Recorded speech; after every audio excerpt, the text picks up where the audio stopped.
Whether you pick the striking all-new Mercury Sable, the aerodynamic family-size Mercury Topaz, or the practical fun-to-drive Mercury Lynx, you'll get a front-wheel drive car shaped to hold winter roads. So don't be left out in the cold. Make tracks to your Lincoln Mercury dealer today. American Family Insurance bids you holiday greetings during this season of lights, cookies, and Santa Claus. Is there really a Santa? He's coming tonight. American Family... What can you do with all those toys? His sleigh is fast. Night. His sleigh is very fast. Santa? Come on, Dad. Let's hide. Merry Christmas from your American Family Insurance agents. Call an American Family agent today. See the white or yellow pages. The city of Minneapolis may continue to require sexually explicit adult magazines publicly displayed for sale to cover up. Today, a federal appeals court ruled that the city's ordinance is constitutional. A majority of the court decided the law doesn't amount to censorship because the law doesn't forbid the sale of those magazines, only restricts it. The ordinance is designed in part to protect kids from explicit sexual material. But the Civil Liberties Union says the ordinance is a form of censorship. There are many things in our society which parents might think are shocking to themselves or their children. And you don't protect children by censoring what adults may wish to view. What you do is you have parents exercise their appropriate parental role and not give it over to the city government to determine from time to time what kids may view. Minneapolis's assistant city attorney says the ordinance was carefully drafted with a great deal of respect for the First Amendment. In any case, the MCLU plans to appeal today's ruling one more time. Governor Rudy Perpich says tonight there's better than a 50-50 chance of the legislature holding a special farm session. Earlier today, the governor met with 11 farm groups to try to reach a consensus on what farm relief measures the lawmakers should consider. He came away from the meeting optimistic about a special session. The legislature doesn't officially meet again until February, but if they start with emergency farm bill hearings, the governor says there could be a special session in 3 weeks. Currently, there is no agenda for farm relief, but the options range from mandatory mediation between farmers and banks to a farm foreclosure moratorium of some sort. Practical kinds of changes that can be implemented in state law to help the farmer and I believe the lender through this difficult period of time. Governor Perpich plans to meet with legislative leaders on Thursday to set the guidelines for a possible special farm session. The committee hearings, all along scheduled for next week, now take on new meaning as lawmakers try to prepare their emergency farm bills. Tonight in Lebanon, at least 8 people are dead after fighting broke out again in the streets of Beirut. The violence comes on the first day of a proposed nationwide ceasefire aimed at ending Lebanon's 10-year civil war. The New Year's Eve ceasefire had been worked out between Lebanon's major Christian and Muslim militias. It was shattered today by a car bomb attack on President Amin Gemayel's motorcade. Gemayel wasn't in the procession and was not hurt. But in a separate incident today, the bodyguard of a prominent ceasefire sponsor was shot and killed in Beirut, Lebanon. Meanwhile, 1985 proved one of the most lethal years for terrorist attacks ever. And today, the underground Islamic Jihad organization said it plans on increasing its terrorist activities against the U.S. in 1986. In a letter sent to a Western news agency in Beirut, the Islamic Jihad threatened to carry out more kidnappings and suicide bombings in the coming year. Jihad also threatens more action against Israel and against Turkey. Tonight, the man who allegedly kidnapped and raped 2 12-year-old girls in Stapleton, Georgia, is in custody. And to the small town's shock and horror, the suspect is Burford Williams. He's a 23-year-old local resident who helped to look for the girls, Elizabeth Tanner and Jessica Barrow. The girls were abducted more than a week ago and released yesterday. Information they gave police led to the arrest of Burford Williams. Tonight in South Africa, black activist Winnie Mandela obeys a government order by staying away from her hometown of Soweto. Earlier, the wife of jailed black leader Nelson Mandela was released on bail by a South African magistrate in Johannesburg. She was arrested yesterday for disobeying the government ban and returning to her home. Today, shortly after her release, Winnie Mandela was greeted by these adoring followers at a friend's home. And Dr. Walt joins us now with a quick look at what's ahead in weather. Well, I can't do the whole year, but I can give you a pretty nice forecast for the next couple of days.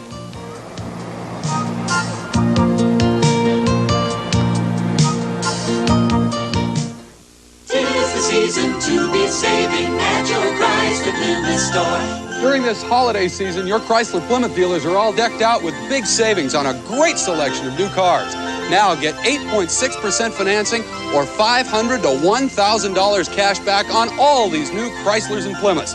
Plus, you could save even more, up to $500 with special discount option packages. So come in today. It's the season to be saving at your Chrysler-Plymouth store. On CBS late night, T.J. Hooker, a cop with a purpose, a cop with principles. I made a commitment. I went back to the streets. He turned down a detective's badge to train the rookies. When I tell you something is dangerous, I mean it. He's a streetwise sergeant working his beat in a tough town. Don't forget the victims. William Shatner stars as T.J. Hooker. Wednesday at 11:05 here on Channel 4. 1985 is ending on a very strange note. For example, this story. Now, don't touch that dial. He is walking backward. His name is Anthony Thornton, and his goal is to claim the world's record for walking in reverse during a 24-hour period. Thornton's track for this mega event is the Washington Avenue Pedestrian Bridge. And then there's the story of Tom and Carol Howard of Minneapolis.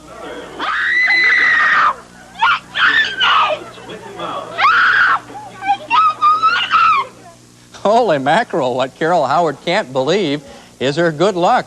Today, her husband became the 30,000th person to walk through the turnstiles at Disneyland. And as their reward, they were given a brand new Cavalier automobile. Good thing for her she didn't win $10 million or something. She died. Give me a car, I'll scream as loud as you want. Yeah, I guess so, yeah. I don't want to be the type who's going to buck tradition. Everyone's doing the best of and the worst of 1985, Yeah. right? Okay, right. Here it comes. Okay. You didn't ask for it, but you're going to get it anyways. How about the worst of 1985? There are so many candidates for the worst weather, but I'd like to bring you back to last 31 March.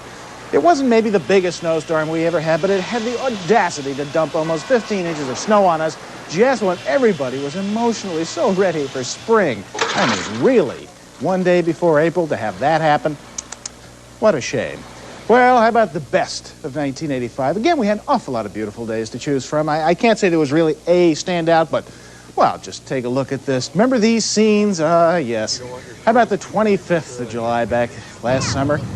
You know what the statistics were that day? Let me tell you, we went back in the old record book and pulled them out. There was 80 degrees for a high, low was 60, sunset at 8:48, no precipitation, blue skies, light northwest winds. Just hang in there 6 months, folks. It'll come back. Anyways, that's one of the best days of 1985. Now a dose of reality. How about today's weather guy? 22 for a high, 7 was the low. That was early this evening. It's actually warmed up a little bit. Not too bad, actually, and nowhere near the record low of 24 below zero. Trace of precipitation so far today.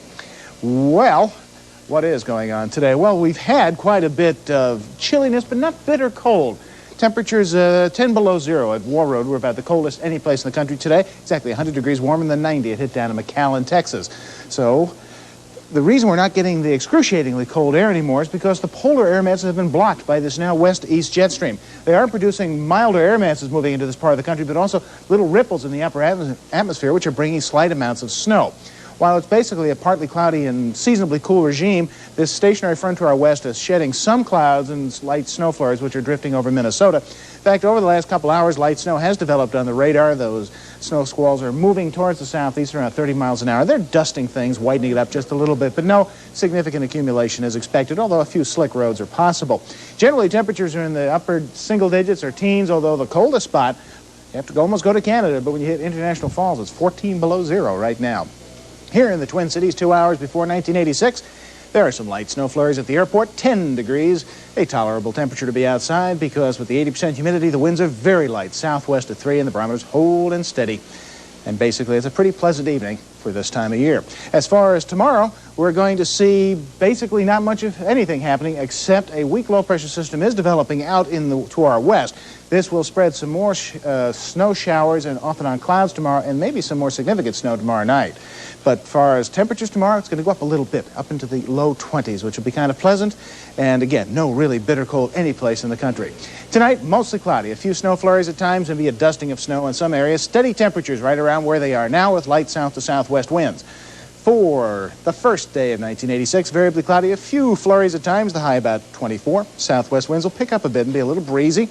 Then tomorrow night, cloudy with some periods of light snow. An inch or so is possible, I think. 19 degrees for a low, and that light snow could continue into Thursday as temperatures stay in the mid-20s. The extended outlook for the rest of the first week of 1986, basically partly cloudy and maybe a few light periods of flurries in this time. And again, the temperatures are going to be right around normal, which is not a usual event here given the last several weeks. And take a look at the next 30 days. The whole month of January looks like near normal temperatures are distinctly possible in the upper Midwest, even a little bit warmer to our west.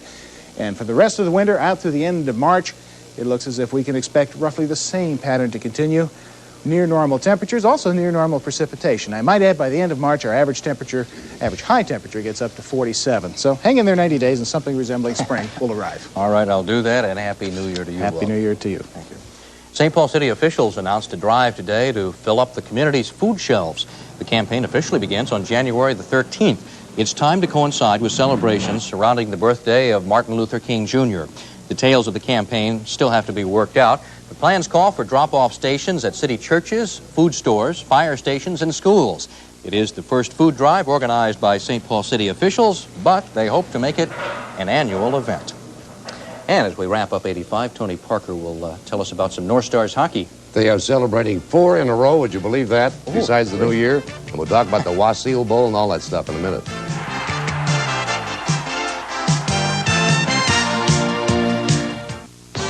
A great selection and more value now during Toyotathon 86. Toyota dealers want to talk Toyotathon deals to make this a record breaker.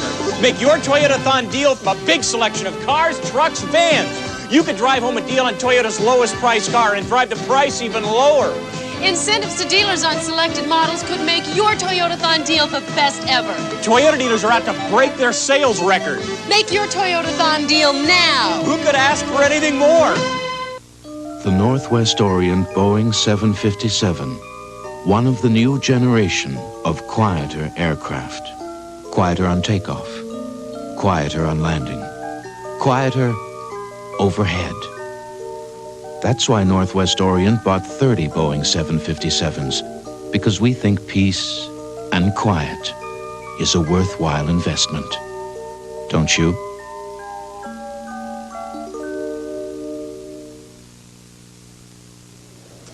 We know it's party time, and perhaps you haven't started on resolutions, but the North Stars just might have started on New Year's resolutions not to wait another year to win 4 straight. Until tonight's 6-3 victory over Calgary, they haven't happened since March 1984.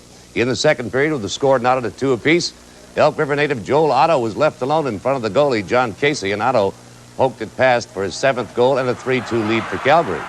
Steve Payne is making his presence felt after an extended absence with a neck injury.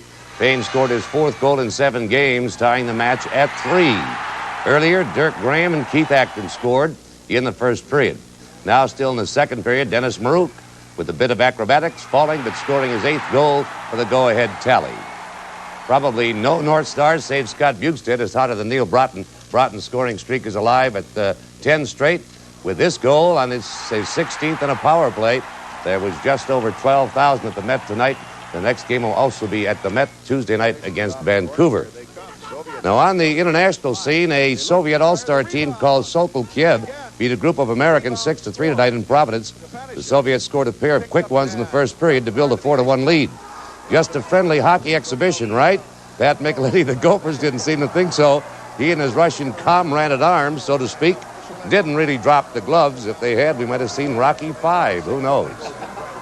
Well, our bowl runneth over once again this New Year's Eve. First up, the All-American Bowl in Birmingham, Alabama, where Georgia Tech scored a dramatic victory over Michigan State. State scored first when quarterback Dave Yarima saw that no one thought Mark Ingram could catch the ball, but watch. The Yellow Jackets didn't bother to cover Ingram. He had the easiest touchdown of his career. Michigan State eventually built a 14-7 lead, but lost it 17-14. One reason, the running of Georgia Tech's running back Malcolm King. He set up 1 TD and scored the winner. King and the Jackets were playing without 3 starters, including their quarterback. They were suspended for a curfew violation. Well, no luck either for another Big Ten team, Illinois. Army edged the Illini 31-29. The halfback option pass from William Lampley to Benny White gave the Cadets a 21-10 lead here in the second quarter. Illinois quarterback Jack Trudeau threw for over 400 yards, including this 54-yarder to David Williams with just 34 seconds left to play. Now, that dramatic touchdown put the Fighting Illini down by 2, 31-29. That set him up for a 2-point conversion try, but Trudeau's pass here to Williams knocked away to preserve victory for the Long Gray Line, a heartbreaking loss for the Illini, who finished up at 6-5-1. Air Force got 130 yards from Pat Evans in their 24-16 defeat of Texas. Evans set up one TD with this 48-yard sprint and scored another. He missed the first 2 games of the season because of a knee injury. The Longhorns found out, though, he's very healthy.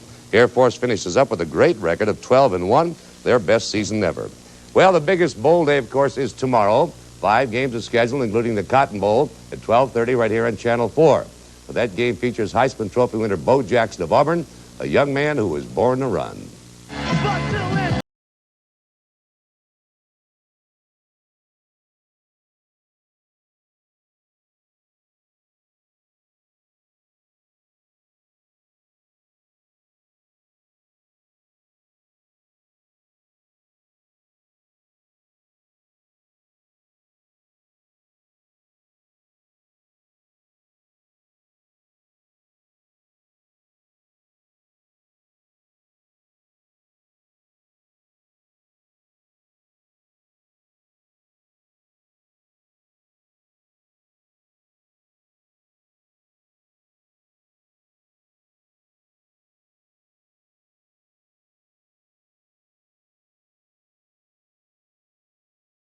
Bo Jackson, and 5 bowl games tomorrow. I'll go back down to the Punch Bowl, and you be careful, I'll be careful. All right, maybe the bikes will get him next year, huh? Would that be great? Right. Thank you very much, Tony. And finally, someone once said that a picture is worth 1,000 words. And tonight we'd like to end the 10 p.m. report and 1985 with a picture review of the past year. The visual images of 85 are as varied as the people in Minnesota whom we covered this year. Our chief photographer, Keith Brown, recaps 1985 now through his eyes. So on behalf of all of us here at Channel 4, I'd like to wish you a happy and healthy new year.